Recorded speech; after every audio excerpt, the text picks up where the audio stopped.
Hi guys, welcome back. Today we're going to talk about two more methods for solving the heat of reaction or the enthalpy of reaction, and that's going to be with bond energy and with stoichiometry. Let's get started. All right, so for our first method today, we're going to talk about bond energy. And all that is that we're going to have the sum of the bonds broken minus the sum of the bonds formed during a reaction. We're going to need to use this table here in order to figure out what the energies for the different types of bonds that we're breaking and forming are. The energy unit is going to be kilojoules per mole of reaction, just like we're used to seeing from the previous two methods of solving the delta H. It's broken up in this table into single bonds and into multiple bonds, like double and triple bonds. And then the table itself is kind of broken down into different subsections. So like here we have our hydrogen to something else bonds. Here we have carbon to something else, the nitrogen, oxygen, silicon, phosphorus, sulfur, halogen. So you can tell it's kind of going across the periodic table, heading towards the noble gases. And then down here in this bottom section, that's just our double and triple bonds. One thing to point out, there are two different energies listed for a carbon double bond oxygen. One of the carbon double bond oxygens is only talking about carbon involved in a carbon dioxide molecule. And the other one is talking about what's called a carbonyl carbon, and that type of carbon is in organic structures, which you guys wouldn't know very much about, being that we're just in regular chemistry. But this right here is called a carbonyl carbon. It's double bonded to an oxygen, and then it's single bonded to something else. What we might recognize would be acetic acid, right? Like vinegar. That was one of the things that you guys had to memorize during nomenclature, right? CH3COOH. So that would be this molecule right here. So this is our vinegar, and if we were breaking this carbon double bond oxygen, that would be the 745 kilojoules per mole value, okay? All right, so just wanted to kind of clear that up and make sure that we all understood the differences there. So we'll refer to the values from this table as we do all of these calculations, and the table would be provided to you for any assignment that you would be doing. All right, let's try a practice question. So the first practice question we're going to look at is very basic. We want to start off by drawing the Lewis structure for the compounds in our formula if it's not already given to us, okay? And so here we've got hydrogen gas. It's a diatomic molecule because it ends in gen, so we know that we're going to have two of them there. And then we've got our fluorine gas, and so I'm going to go ahead and draw my Lewis structure for that. And then we have 2 moles of our hydrofluoric acid. And so I'm going to put that one on there too. All right. So now, there are kind of 2 schools of thought on how you should proceed with a bond energy calculation. And because this question particularly is so basic, both of the ideas on how to solve these types of problems will apply to this one particular question. But in the future, you might find that one is more easy to use than another. So here's what those ideas are. The first idea is if you can personally spot very quickly and easily what bonds have had to have been broken and what bonds had to have been formed from one side to the other of the reaction arrow, then only focus on those bonds. There's no sense in breaking bonds on the reactant side and then reforming those exact same bonds on the product side. You're just wasting time doing a calculation that doesn't actually impact the answer of the problem. The other school of thought is to always break all of the bonds and calculate all of that, and then form all of the bonds on the product side, calculate that, and then plug into your formula of the sum of the bonds broken minus the sum of the bonds formed to get your delta H. Now, I personally think that if you have a very large organic molecule, it's got a lot of side chains, and it's really difficult to kind of spot or keep track of very easily what's happening from the reactant side to the product side, then yes, do break every single bond and sum all that up, form every single bond, sum all of that up, and then plug into your formula. And that way, you know for a fact you didn't miss anything by accident, you've accounted for it all, and you're going to get the right answer. But if it's a very simple, basic formula, then don't waste your time. You know, just focus on things that actually matter. All right, so in this case, where we're only focusing on bonds that actually matter, I always look at the product side first, okay? And then we apply some logic. So for this hydrogen to be bonded to this fluorine, that means that the hydrogen bond over here had to break. They can't be bonded to each other anymore if the hydrogen's going to bond with fluorine instead.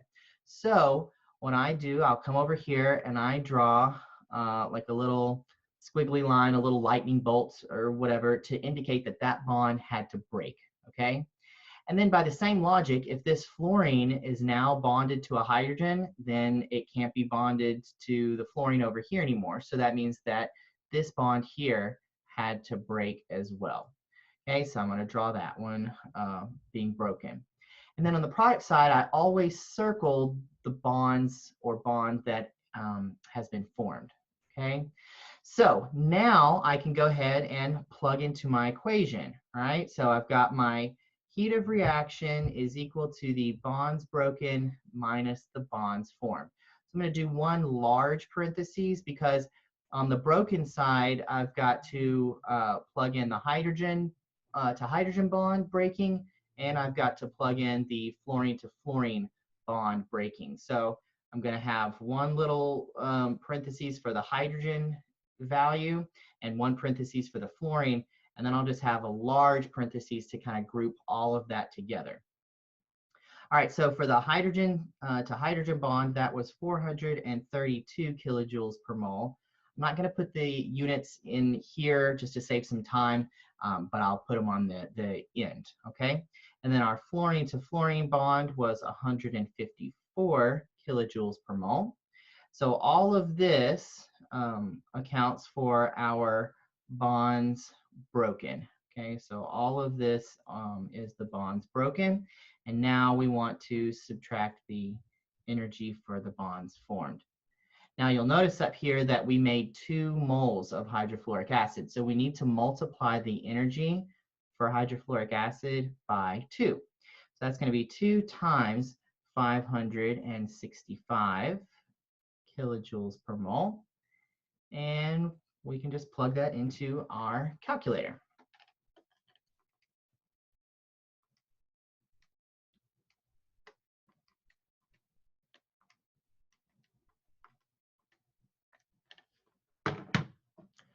All right, and I come up with negative 544 kilojoules per mole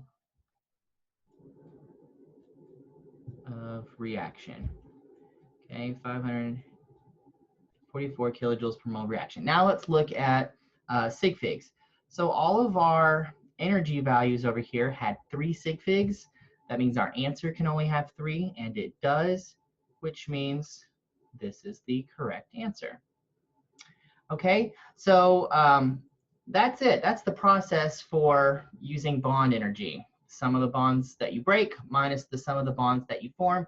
The trickiest part of all of that is trying to figure out what bonds actually broke and what bonds actually formed. In this equation, it's very, very simple, super basic, and so it's easy to see that. So let's take a look at a different question and kind of step it up a bit. Okay, so here's a little bit of a more complex type problem. So we have benzene plus chlorine gas gives us dichlorobenzene plus hydrochloric acid. And I've gone ahead and drawn out the Lewis structures for those. And that would be what you would be given, unless it was a very simple compound or molecule. In that case, yeah, I could see having you come up with the Lewis structure because you're supposed to, at this point, be capable of doing that.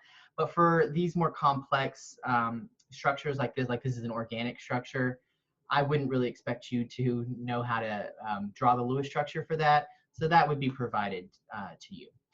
All right, so here's what we would do with this one. So the same exact formula where we have the sum of the bonds broken, okay, minus the sum of the bonds formed, okay? Now, here's what I was talking about when I said the two schools of thought on how to calculate this. If we look at the product side, which remember that's typically where I like to go first. If we look at the product side, most of the benzene ring here looks the same as it did on the reactant side, right? So like if I just look at this section of the benzene ring, the ring itself and the 4 hydrogens that are protruding from it, that looks exactly the same as this benzene ring does over here on the reactant side. The only thing that's really changed about this ring is the fact that this hydrogen right here is not bonded to that carbon anymore, and this hydrogen is not bonded to that carbon. Instead, a chlorine is now bonded to each of those carbons. The rest of the ring stayed the same. So you know, you don't really need to go through and break this carbon-carbon double bond because you're just going to reform it over here on the product side anyway. So it's like a waste of time to do that. That is like if you get more proficient at doing this, right? Like if you can easily look at this and spot that and be like, oh yeah, those are the same. There's no point in doing that calculation. Great, like that's fantastic. Save yourself some time.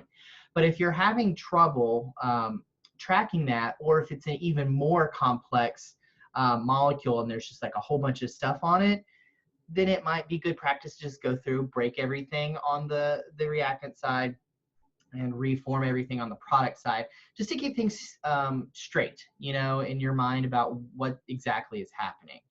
So for this situation, because it's, to me, it's fairly easy to see that, I'm just going to only break the things that I know break in the reactant side.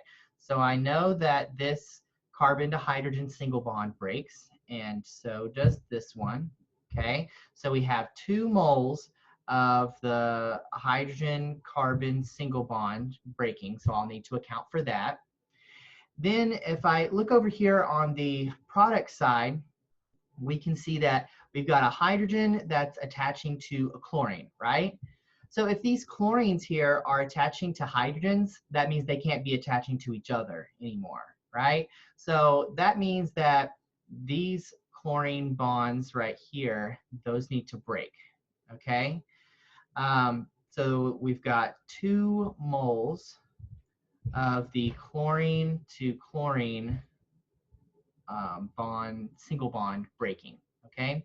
Now let's track the things that form, okay? So we have this carbon to chlorine single bond and this carbon to chlorine single bond, so that's 2 of them, right? So we're gonna have 2 moles of the carbon to chlorine single bond forming, okay? And then over here we have hydrogen to chlorine and hydrogen to chlorine. So we have 2 moles of hydrogen single bond chlorine forming. Okay, so now we need to go get the values that are associated with each of these types of bonds here. All right, so we have our bonds broken here. Now let's do our bonds formed. All right, so we can type all of that in to get our delta H, our heat of reaction. And I'm coming up with negative 220, and then that would be kilojoules per mole. Our answer needs to have 3 sig figs. Right now it only has 2, so I'm going to put this little decimal point at the end to force it to have 3 sig figs, and that would be our final answer there. All right, so hopefully that made sense to you, that we only broke the things that we can see actually broke, and reformed the things that were actually reformed. If that isn't obvious, if that isn't very clear to you, then you could go through and say, okay, I've got 3 carbon to carbon double bonds that I need to break, and I have, 6 carbon to hydrogen single bonds that I need to break. I have 3 carbon single bonds that I need to break, and just be very methodical and go through it that way. But for this case, I think that it was pretty obvious. All right, so that covers the bond energy way of solving the heat of reaction, or calculating the heat of reaction for a thermochemical equation. And now let's look at using stoichiometry to do it. Okay, so the fourth way that we're going to learn how to calculate the enthalpy of reaction, or the heat of reaction, is through stoichiometry. And for stoichiometry, they're going to give us some sort of a thermochemical equation where we have the energy in kilojoules per mole of reaction given to us. And we're going to use that as a conversion factor. So because it says kilojoules per mole of reaction, that's this much energy in kilojoules for every 1 mole of reaction. And when we say 1 mole of reaction, we're talking about like 1 cycle through the reaction, because we start with 1 mole of propane. Since this is a heat of combustion, we always need to have 1 mole of our hydrocarbon, which we talked about earlier in this series. So let's see, they say calculate the heat of reaction in which 5 grams of propane is burned in excess oxygen at a constant pressure. Okay, so because they tell us the oxygen is excess, that means we don't have to worry about doing a limiting reagent, which is great. All right, so what we're going to do is put our given over 1, just like we always do. So we've got 5 grams of propane, and then, of course, whatever's on the top has to be on the bottom, so we need to have the molar mass in grams of propane on the bottom, and that's going to be equal to 1 mole of propane on top. Okay, so remember for stoichiometry, we had 4 steps that had to be done. So step 1 was that we needed to have a balanced chemical equation, right? And so that was actually already given to us up here. They didn't make us do that, so yay. Okay, so that was step 1, balance the equation. Step number 2 is always convert from grams to moles, or maybe in a more generic way of saying it is just get to moles, right? Step number 2 is always convert to moles. Whatever your starting unit is, turn it into moles, okay? Step 3 is always do a mole to mole conversion, right? Okay, so what we're going to do then is we've got moles of propane on top, so we still have to have moles of propane on bottom. And the number of moles of propane needs to come from the balanced chemical equation, which is what we have up here at the top. It's 1, right? We have 1 mole of propane at the top. So we're going to put 1 mole of propane down here at the bottom. Now, what are we converting to, right? We are being asked to calculate the energy of the reaction. So that means that we're going to use our delta H that was given to us up here, our heat of combustion, as a conversion factor, like I said earlier. So this is 1 mole of reaction, okay? So we can say that 1 mole of propane is reacted with 5 moles of oxygen. We get 3 moles of carbon dioxide. We get 4 moles of water. We get this many kilojoules of energy for every 1 mole of reaction. All of these individual molar values up here are true for 1 mole of reaction. So every time we go through 1 cycle of the reaction, this is how much of each of those substances would be used or produced, and this is how much energy would be produced. Okay, so what we're going to do then is we're going to say that we have 1 mole of reaction up here on the top. Now we just converted to moles, right? We did our mole to mole conversion, so that was step 3 for stoichiometry. And step 4 has always been convert to your desired unit. Okay, now our desired unit, since we're trying to calculate energy up here, that's going to be kilojoules. Okay, so we're going to, whatever's on the top has to be on the bottom. So we're going to have mole of reaction down here on the bottom. And we can say that 1 mole of reaction is equal to negative 2,000 221 kilojoules of energy. All right, so the last thing that we need to do before we can solve this is figure out what the molar mass of propane is. So we need to break that down using our periodic table. Okay, and I am coming up with 44.09652. All right, so now we can multiply across the top and divide along the bottom to come up with our final answer. Okay, and I am coming up with negative 251.8, and this would be kilojoules. Let's look at sig figs. We always refer to the given for our sig figs, and I'm saying that we've got 3 sig figs here.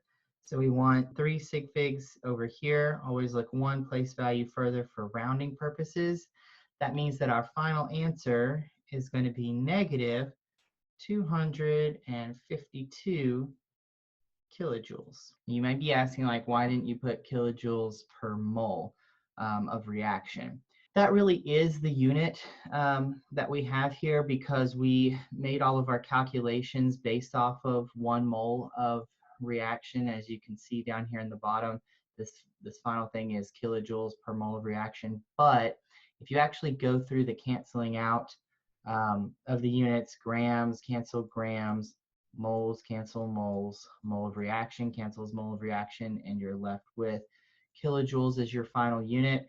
That's why I'm putting kilojoules as my final unit over here, but we know that that's how many kilojoules of energy would be expended for every 1 cycle of the reaction, right? 1 mole of the reaction, 1 mole of propane being combusted at the beginning. So it really is still kilojoules per mole of reaction, but just to be consistent with units based off of the stoichiometry here, I'm going to just list it as kilojoules. Okay, so hopefully that made sense to you. Let's see if we can try another one. All right, so we have a couple of other problems here to look at. This one says find the enthalpy. That's just the fancy way of saying the heat of reaction. So find the enthalpy for the formation of sodium oxide. Okay, so it's a thermochemical equation. We know that because we were given some energy over here. This negative sign tells me that it's an exothermic reaction. Not necessarily, need to know that to be able to do the stoichiometry, but it's good to have practice and be able to recognize that still. All right, so the question is, what is the amount of heat released when 1 mole of sodium oxide is formed? Okay, so we always start by putting the given over 1. So we've got 1 mole of sodium oxide. Then we're going to go ahead and put that over 1.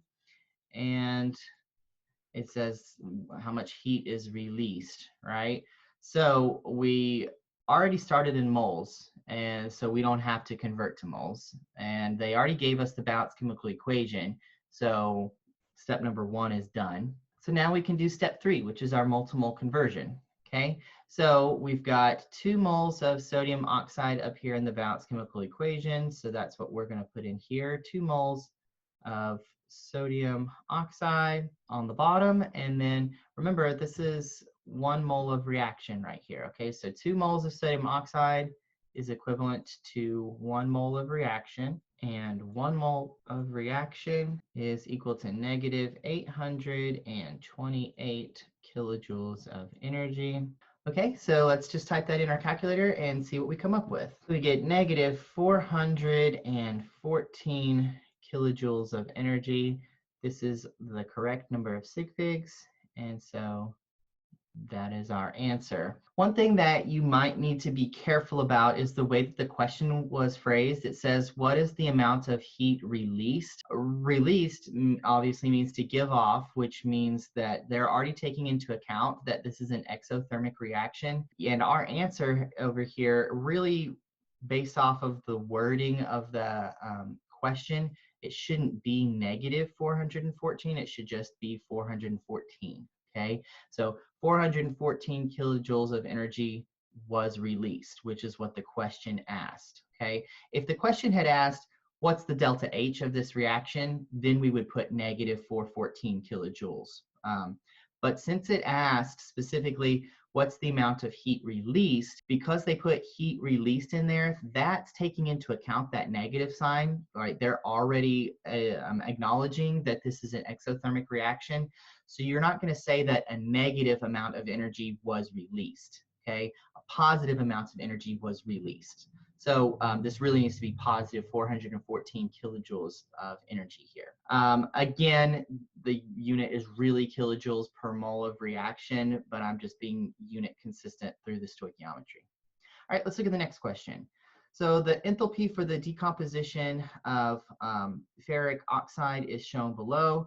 So you have the ferric oxide decomposing into iron pyrite and oxygen. And so the question is, what's the enthalpy change for the following reaction? Okay, so enthalpy change, this wording is different than the previous one. Remember, change is delta, right? And enthalpy is the heat of reaction. So they're asking you for the heat of reaction here, your delta H. That's different from what they asked up above. Now let's look at this reaction, okay? This is the reaction that we're being asked to calculate delta H for, but this is the thermochemical equation that they gave us up above. They're not the same equation, but hopefully you notice that they're very similar, right? The one down here that they're asking for the delta H of, this one is just the reverse of the thermochemical equation they gave us up above. So there's really no math involved in this one. Since it's just the reverse, then that means that the delta H is just going to be the reverse of what we had up above, okay?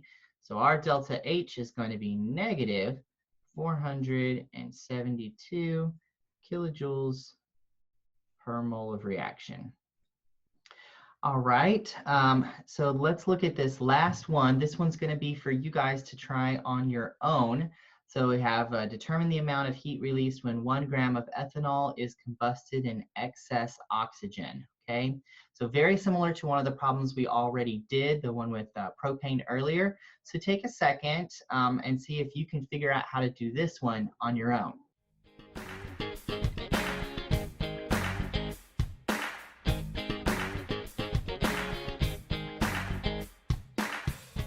All right, so let's take a look at it together now.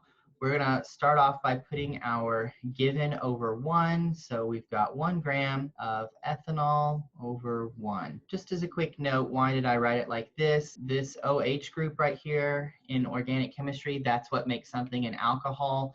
And then ET is the abbreviation for eth. So a lot of times you'll see it just written ETOH to signify this is ethanol or ethyl alcohol.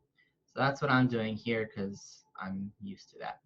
All right, so then we know that we need to have grams of ethanol down here at the bottom, and that will come from breaking it down from your periodic table. Since it's a molar mass, it's going to be the mass of a mole. So that's 1 mole of ethanol up here on the top. So step 1 of stoichiometry, balance the equation, which we have up here, 1 mole. Since it's a heat of combustion, it has to be based off of 1 mole of the hydrocarbon, and then everything else is already done for us. So apparently that's 1 mole as well. So down here at the bottom, we've got our second step already done, where we're converting from grams to moles, and now we need to do a mole-to-mole conversion. So we're gonna pull 1 mole of ethanol from our balanced chemical equation above, and that 1 mole of ethanol is equal to 1 mole of reaction. So we're going to put that in here. And then the last step always is to convert to your desired unit. So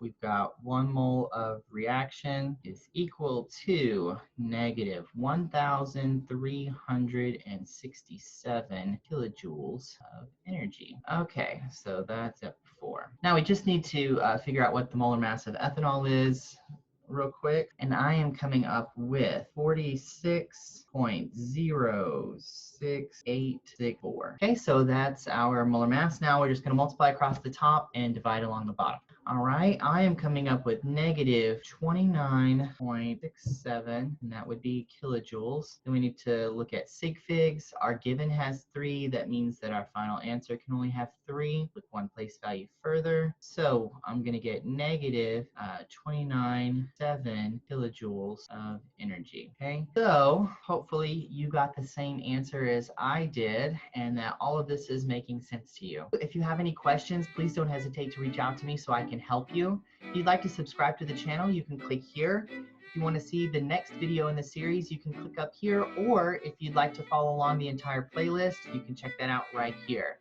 Thanks for watching. Bye.